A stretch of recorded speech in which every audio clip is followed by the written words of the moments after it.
Hello guys, Jpegmafia.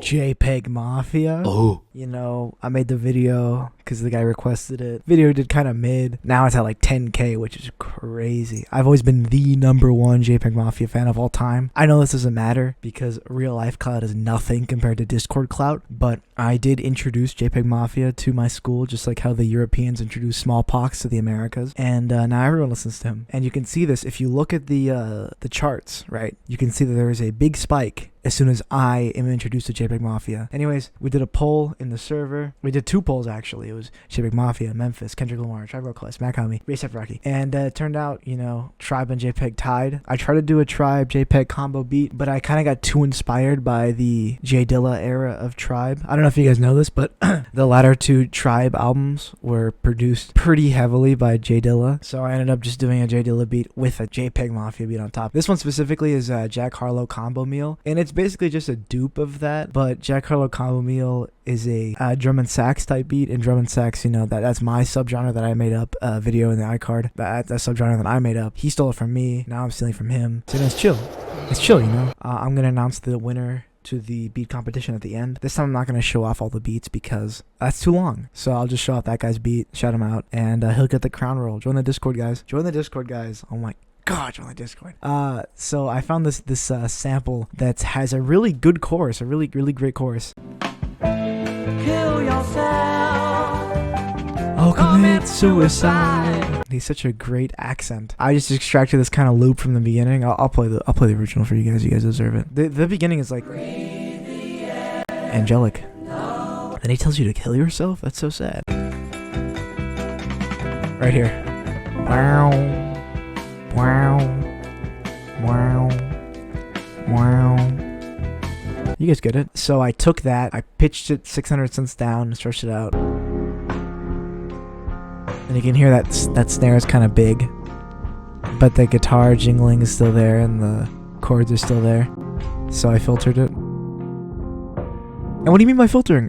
So max origin, just for detuning, saturation, low pass, vinyl crackle, lo-fi, kinda ish. Maximus, we just delete the high end. We don't need the high end. The high end is for losers. Mid end, kinda like suppressed. Low end, I think I left this normal. Am I stupid? Am I man? EQ, you know, take out the high end again. Take out the low end just a little bit. I don't know why. We have 2 limiters. This is for the kick and the snare, which we'll talk about in a second. Drum loop, around 76 BPM. J Dilla drum loops kinda come easy. I read the book. Guys, I read the book, the J Dilla book. And basically, you don't want to swing all of your drum elements. Swing the hats, maybe do a little swing on the kick. Keep the snare on place. Swing the snare, keep the hats in place, and swing the kicks. You know, you have to have something on beat, or else it's a mess. It's a mess, dude. So we swing the kicks. I think I played them manually. You can tell because the size of them is all messed up. And then the hi-hats. We did a little filter here, cymatics again, and then more EQ to take out the low end completely. Some of these like drum kit effects just have low end for no reason. Yeah, just take that out. Who needs it? Makes the whole thing softer anyways. Editor, put this somewhere random. Like if you like mayonnaise, that should get the fan base to like the video. I don't remember what the last thing I said was, but we're just gonna move on.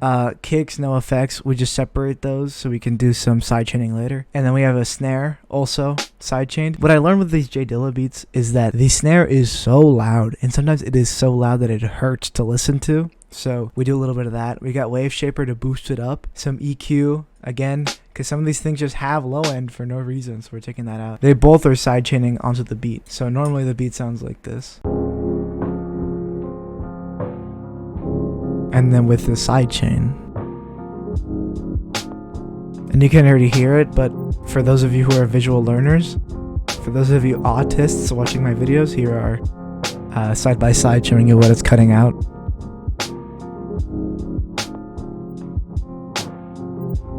Anyways, like the Native Americans do with the buffalo, I use every bit of my beat. You can see in the sample there's this.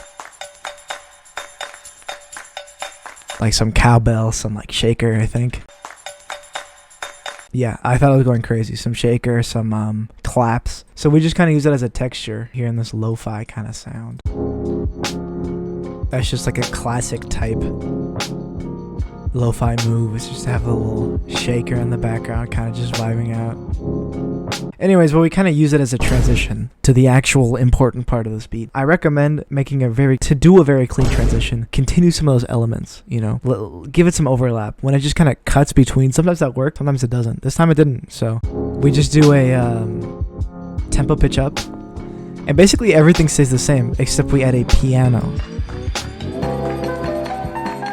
And you see, we are still using the sample in the background because it kind of just adds more body to the piano.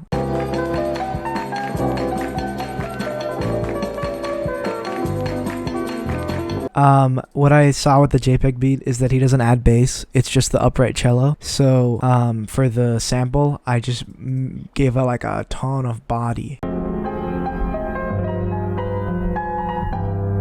But while the old sample's playing, which has a lot of low end, I cut out the bodies. Which is... what? As you can hear, it's much lighter than this is. This is like the... you guys won't understand this reference, but that one on the left is like Sue Dibney, and the one on the right is like Absolute Wonder Woman. It's like beef, you know, versus like the Slim Jim kind of thing. Anyways, Jpegmafia's breakcore stuff. He's not the goat at breakcore, as the kids say. He's not the woat either. He's mid, and I don't mean that in the mean way. I mean that he's like alright, you know. He kind of just does whenever he uses a break, he kind of just loops it. This time I'm using the Think break, and I'm also boosting it because a thing I saw with Tribe Called Quest beats, like older ones, is that the drums had a lot of bass, and like the sample would just be faint in the background twinkling, and it does provide low end, but there is a lot of bass in the drums. So I boosted these like crazy to have a lot of body, and they layered with this, so these two are in either ear.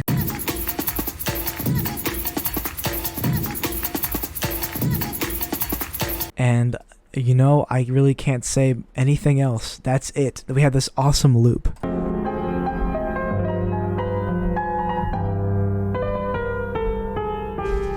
And it doesn't matter that there's that little shuffle at the end. The Jack Harlow beat has a ton of imperfections that you can hear very easily. And, you know, JPEG doesn't care. He puts all these things in him. He feels like he's AI him. And then I just added some risers in between every transition, and that's literally the whole beat. Like, I tried to add some vocals. Like, he has some vocals clipping in the left ear, but I just couldn't find a funk sample fast enough to fit that. But that's it. It's a really short video. I'm going to go judge the winner of the sample competition now. I'm going to play the final beat now. Keep subscribing so I can keep making videos.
The last challenge, we had this honorable mentions guy, but he won this time.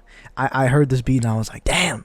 Sunshine, I'm sorry if this isn't cool, but like after I heard your beat, I sent it to my friend like through MP3, and I was like, this guy is awesome.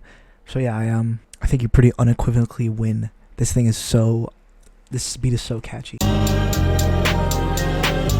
I don't mean this to offend you, but I think Logic could tear this up. But that's it. Thank you guys. Thank you. I'll play a little segment of it at the end of the video. Thank you.